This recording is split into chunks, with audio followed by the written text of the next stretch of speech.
ഈ കഴിഞ്ഞ പ്രോബ്ലത്തിൽ കഴിഞ്ഞ ഡെറിവേഷനിൽ നമുക്ക് ബി ആവറേജ് എന്ന് പറഞ്ഞാൽ ഫ്ലക്സ് ഡിവൈഡഡ് ബൈ അത് കണ്ടുപിടിക്കുന്നതൊക്കെ നേരത്തെ പഠിപ്പിച്ചുള്ള ഫ്ലക്സ് ഡിവൈഡഡ് ബൈ പോൾ പിച്ചിൻ്റെ area, pole pitch average over a pole pitch നമ്മൾ കണ്ടുപിടിക്കുന്നത്. അപ്പോൾ ഇതാണല്ലോ ബി ആവറേജിൻ്റെ expression. B average into pi D L by P എന്ന് പറയുന്ന ഫ്ലക്സ്, അല്ലെങ്കിൽ ബി ആവറേജ് എന്ന് പറഞ്ഞാൽ flux divided by pi D by P by L. B G എന്ന് പറഞ്ഞാൽ flux density at the centre എന്ന് പറഞ്ഞാൽ പോളാർക്ക് പോർഷനുള്ള flux density phi divided by pole arc. Paul പിച്ചിനും ആരോടെ പോളാർക്ക് എടുക്കുന്നു, ആ ഒരു വ്യത്യാസം.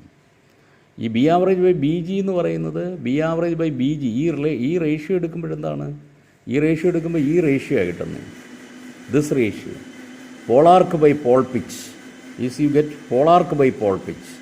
ആ പോളാർക്ക് ബൈ പോൾ പിച്ച് റേഷ്യോയ്ക്കാണ് ഫീൽഡ് ഫോം ഫാക്ടർ എന്ന് പറയുന്നത്. You call it as the field form factor. The pole arc by pole pitch ratio is field form factor and the field form factor varies from 0.6 to 0.7. 0.6 to 0.7. അപ്പോൾ അത് ഓർമ്മ ചെയ്തോണം. Field form factor എന്ന് പറഞ്ഞാൽ pole arc by pole pitch ratio ആണ്, is the ratio B average to B G and that is same as pole arc to pole pitch ratio. ആ field form factor എന്ന് പറയുന്നത് 0.6 to 0.7 വരും. അതായത് പോൾ പിച്ച് അറിയാവുന്നുണ്ടെങ്കിൽ ആ Paul പിച്ചിനെ ഈ റേഷ്യോ കൊണ്ട് multiply ചെയ്താൽ നമുക്ക് പോളാർക്ക് ലെങ്ത് കിട്ടും. Pole arc by pole pitch ratio, this is field form factor. അപ്പോൾ ഈ field form factor multiply by pole pitch അറിയാമെങ്കിൽ പോളാർക്ക് ലെങ്ത് കിട്ടും. ഈ പോളാർക്ക് ലെങ്ത്, ഈ പോളിൻ്റെ ആർക്ക് ലെങ്ത് കിട്ടാൻ ഈ പോൾ പിച്ചിനെ ആ ഫോം ഫാക്ടർ കൊണ്ട് മൾട്ടിപ്ലൈ ചെയ്യുന്നത്. ഏത് form factor? Field form factor എന്ന് പറയും. Okay, field form factor. വേറൊരു ഫോം ഫാക്ടർ നമ്മൾ പഠിച്ചിട്ടുണ്ടല്ലോ, is the R M S to average value. R F M S by average value is called the form factor of the sine wave form factor of the alternating quantity 1.11 എന്നൊക്കെ നമ്മൾ പഠിച്ചു. That is different. ഇത് field form ഫാക്ടറാണ്, field form factor K F, which varies from 0.6 to 0.7. അപ്പോൾ നമുക്ക് ആ നാലാമത്തെ problem എടുക്കാം. Find the air gap length of A D C machine with the following data. Diameter of armature core 70 centimeter, length of core 20 centimeter. Flux density in the air gap at the center of the pole is 0.85 Web per meter square. Flux density in the air gap at the center of the pole. നമ്മളെപ്പോഴും problem ചെയ്യുമ്പോൾ ഇതിനെ നമ്മൾ സിംബോളിക്കായിട്ട് മാറ്റണം. Symbols എഴുതിയിട്ട് എഴുതണം. അപ്പോൾ നമുക്ക് formula പെട്ടെന്ന് ഓർമ്മ വരും. Gap coefficient 1.15. Specific electric loading 30,000. Specific electric loading ഒക്കെ നമ്മൾ പഠിച്ചത് ഏത് മോഡ്യൂളിലാണ്? നമ്മൾ പിന്നെ ഒന്നാമത്തെ മോഡ്യൂൾ നിർത്തിയിട്ട് രണ്ടാമത്തെ മോഡ്യൂൾ എടുത്തിട്ട് specific electric loading induction motor പഠിച്ചു, 5ാമത്തെ മോഡ്യൂൾ. അവിടെയാണ് നമ്മൾ ആദ്യമായിട്ട് സ്പെസിഫിക് ഇലക്ട്രിക് ലോഡിങ്. അപ്പോൾ അതുകൊണ്ടാണ് ഈ പോർഷൻ ഞാൻ അതൊക്കെ എടുത്തതിന് ശേഷം എടുക്കാമെന്ന്. പല കാര്യങ്ങളും പിന്നെ നമുക്ക് ഈസി ആയിട്ട് മനസ്സിലാകും. ഗ്യാപ്പ് പോർഷനിലെ ampere turns is 0.55 into armature ampere turns per pole. നോക്കണം ഓരോന്നും. Number of poles equal to 6. ഇപ്പോൾ തന്നിരിക്കുന്നതെല്ലാം കുറിക്കുക. Armature ampere turns per pole അത് നമുക്ക് എങ്ങനെ കണ്ടുപിടിക്കാം? Armature ampere turns per pole, ഒരു പോളിൻ്റെ armature ampere turns. Armature MMF അറിയാം. ആർമച്ചർ MMF ഡി സി മെഷീനാണ്. അപ്പം ആർമച്ചർ റിയാക്ഷൻ മൂലം ഉണ്ടാകുന്ന ആർമച്ചർ MMF എന്ന് പറഞ്ഞാൽ ആർമച്ചർ കൂടെ കറണ്ട് പോകുമ്പോൾ ആർമച്ചർ കണ്ടക്ടേഴ്സ് വരും. ആർമച്ചർ കറണ്ട് ഇൻറ്റു കണ്ടക്ടേഴ്സ്, അതിനെ ഡിവൈഡഡ് ബൈ 2 എടുക്കുമ്പോഴത്തേക്ക് ആർമച്ചർ MMF കിട്ടും. നമുക്ക് നോക്കാം. Armature ampere turns per pole AC by 2. AC എന്ന് പറയുന്നത് ആംബിയർ കണ്ടക്ടേഴ്സ് പെർ മീറ്ററാണ്. ആംബിയർ കണ്ടക്ടേഴ്സ് പെർ മീറ്ററാണ് നമ്മുടെ AC. The simple AC. Armature നമ്മുടെ ഡിസൈനിലെ ഇൻഡക്ഷൻ മോട്ടറും സിൻക്രണസ് മെഷീനും ഒക്കെ നമ്മൾ ഡിസൈൻ ചെയ്തപ്പോൾ സ്മോൾ AC എന്ന് പറയുന്ന ampere conductors per metre. Armature conductors per metre. Armature കണ്ടക്ടറിൽ കൂടെയാണ് കറണ്ട് പോകുന്നത്. അപ്പോൾ armature ampere conductors per metre, അതിനെ ആംബിയർ ടേൺസ് ആക്കാനായിട്ട് MMF ആക്കാനായിട്ട് ഡിവൈഡഡ് ബൈ 2. അപ്പോൾ ഇത് പെർ മീറ്ററാണ് ആർമച്ചർ പെരിഫറിയിൽ പെർ മീറ്റർ. അതിന് എത്ര മീറ്റർ ഉണ്ടെന്ന് നോക്കണം. അപ്പോൾ ഒരു പോൾ പിച്ച് ലെങ്ത്തിൽ പെർ പോൾ എടുക്കുന്നതിന് ഇപ്പോൾ ഒരു പോളിൻ്റെ കാര്യം എടുത്താൽ മതി. ഒരു പോളിൻ്റെ അണ്ടറിൽ എത്ര ലെങ്ത് പൈ ഡി എന്ന് പറയുന്ന മൊത്തം, പൈ ഡി എന്ന് പറയുന്നതാണല്ലോ മൊത്തം ഉള്ളത്, പൈ ഡി എന്ന് പറയുന്നതാണ് മൊത്തമുള്ള പെരിഫറൽ ലെങ്ത്.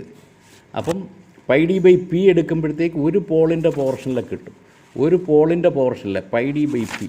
അപ്പോൾ പൈ ഡി ബൈ പി എന്ന് പറയുമ്പോൾ നമ്മുടെ ആ പെരിഫറൽ ലെങ്താണ്, പെരിഫറൽ ലെങ്ത് പെർ പോൾ. അപ്പം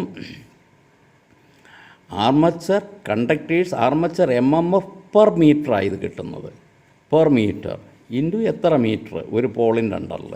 അപ്പോൾ നമുക്ക് armature ampere turns per pole ATA, armature ampere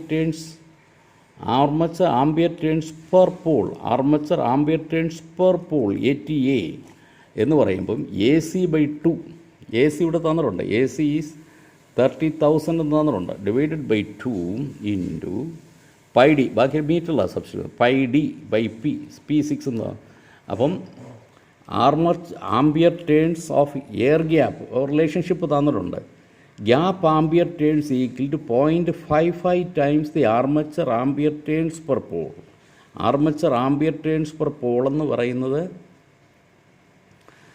armature ampere turns per pole എന്ന് പറയുന്നത് 0.55 times armature, gap ampere turns എന്ന് പറയുന്നത് 0.55 times armature ampere turns per pole. അപ്പം ampere turns of air gap ATG സമം ഇതാണ് നമുക്കറിയാം. നമ്മൾ നേരത്തെ ഇപ്പം just now previously we derived this expression 800,000 kg/BG × LG. ഇതാണ് ആ ഗ്യാപ്പ് പോർഷനിലെ armature turns, ampere turns, ampere turns. അതെന്ന് പറയുന്നത് 0.55 ടൈംസ്, അതെന്ന് പറയുന്നത് ഗ്യാപ്പ് ആംബിയർ ടേൺസ് സമം 0.55 times armature ampere turns per pole. അതിപ്പോൾ 0.55 times this, 0.55 times 30,000/2 into pi D by 6. അപ്പോൾ സബ്സ്റ്റിറ്റ്യൂട്ട് ചെയ്യുമ്പോൾ BG തന്നിട്ടുണ്ട്, the 0.85 flux density in the air gap at the centre of the pole. ഇത് BG ആണ് തന്നിരിക്കുന്നത്, പോളിൻ്റെ mid സെൻറ്ററിലെ ഫ്ലക്സ് ഡെൻസിറ്റി, അതാണല്ലോ നമ്മുടെ BG എന്ന് പറയുന്നത്. Here we consider BG. So ഈ ഇതിൻ്റെ സെൻറ്ററിലെ, പോളിൻ്റെ സെൻറ്ററിലെ പോൾ പോർഷനിലെ ഫ്ലക്സ് ഡെൻസിറ്റിയാണ് BG. ആവറേജ് എന്ന് പറയുന്നത് ഡിഫറെൻ്റാണ്. അപ്പം BG ആണത്. അപ്പോൾ in terms of BG the armature, the gap ampere turns is 800,000 kg/BG × LG. അപ്പോൾ അത് we can substitute like this, from which we can find out the gap length. So air gap length നമുക്ക് കണ്ടുപിടിക്കാം. So the air gap length LG is equal to, from this we can calculate, the only unknown is LG, the gap length, air gap length. You will get it as 3.86 mm, 3.86 mm.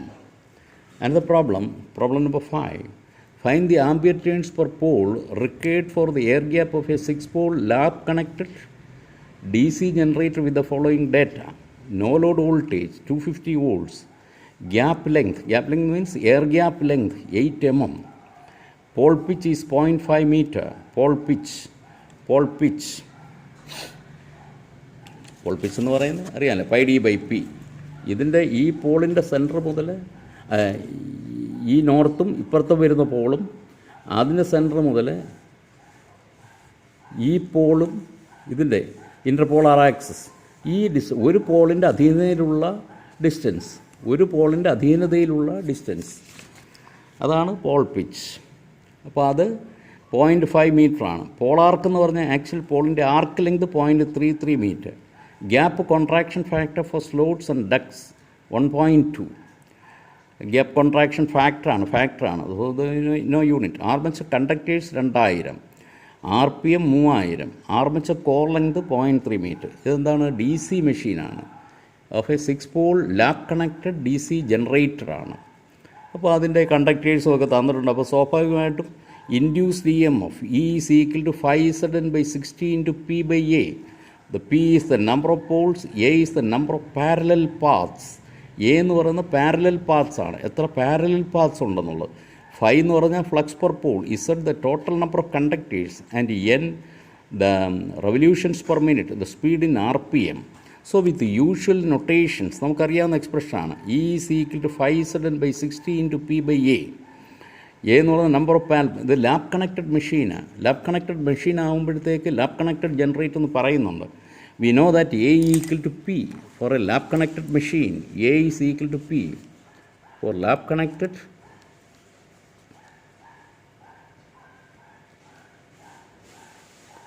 Machine. The number of parallel paths equal to number of poles. നമുക്കറിയാവുന്ന കാര്യമാണ്. അപ്പോൾ ഇത് നേരത്തെ പഠിച്ചുള്ള കാര്യങ്ങൾ വേറെ required to be refreshed. For lap connected machine A equal to P. അപ്പോൾ എയും പി ഇവിടെ ഒന്നായതുകൊണ്ട് അതങ്ങ് പോവും. ഓക്കെ, എന്നാലും നമുക്കിവിടെ സബ്സ്റ്റിറ്റ്യൂട്ട് ചെയ്യാം. ഫൈ ഈക്വൽ ടു, അപ്പോൾ ഇവിടുന്ന് ഫൈ നമുക്ക് കണ്ടുപിടിക്കാം. Flux E into A cross multiply ചെയ്യുന്നു. E into A divided by Z by N by 60 by P. Z by N by 60 by P.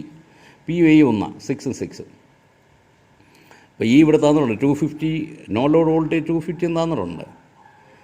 250 into 6 divided by substitute ചെയ്യുമ്പോഴത്തേക്ക് flux equal to 2.5 into 10⁻³ web. Flux density at the centre of the pole, നേരത്തെ എഴുതിയൊരു expression ആണല്ലോ. Flux density at the centre of the pole B G സമം flux divided by pole arc divided by length. അപ്പോൾ അതനുസരിച്ച് ഇവിടെ അത് ആ expression തന്നെ എഴുതിയിരിക്കുന്നു. Flux divided by pole arc by length. Flux ഇവിടെ 2.5 ഇൻറ്റു 10⁻³ വെബർന്ന് കിട്ടി. പോളാർക്ക് ലെങ്ത് നമുക്ക് 0.33 തന്നിട്ടുണ്ട്. ആ ലെങ്ത് 0.3. അപ്പം so B G equal to 25.25 into 10⁻³ weber per metre square. So ATG, the ampere turns of the air gap, 800,000 kg Bg into Lg. Gap contraction factor is given here. Gap contraction factor is given as 1.2. So 800,000 into kg is 1.2 into Bg is 25.25 into 10⁻³ Lg is 1.2. kg is 1.2 and Lg is 8 mm. 8 mm നമ്മൾ metre ആക്കുന്നു. കാരണം ഇവിടെ ഈ B G എന്ന് പറയുന്ന web per metre സ്ക്വയറാണ്, ഇത് metre സ്ക്വയറാണ്. അപ്പോൾ ഇവിടെ നമുക്കിവിടെ എല്ലാം മീറ്ററിലായിരിക്കണം. ഇത് വെബ് പെർ മീറ്റർ സ്ക്വയറായ എൽ ജി മീറ്ററാണ്. So L G to be substituted in metre 8 mm ആണ് ഇവിടെ പറഞ്ഞിരിക്കുന്നത്. Air gap length 8 into 10⁻³ 1000 mm ആണ് ഒരു മീറ്റർ. അപ്പോൾ എം എമ്മിനെ മീറ്റർ ആക്കാനായിട്ട് 10⁻³ കൂടെ. അപ്പോൾ 193.9 ആംപിയർ ടേൺസ്, അതാണ് ആൻസർ.